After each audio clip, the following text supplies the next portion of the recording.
మా నాన్నగారు Narsapur forest officer గా పనిచేసేవారు. నర్సాపూర్ అంటే క్షణ సినిమా తీసారే అదే కదా?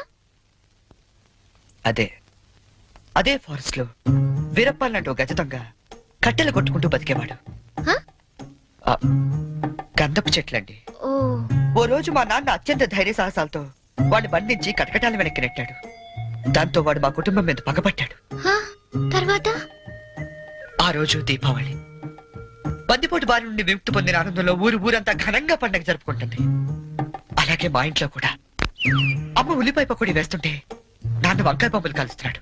చెల్లి చిచ్చుబుడ్డి వెలిగిస్తుంటే నేను భూచక్రం వెలిగించాను. అది ఉన్న చోటు తిరగకుండా దొల్లుకుంటూ అలా దూరంగా వెళ్ళింది.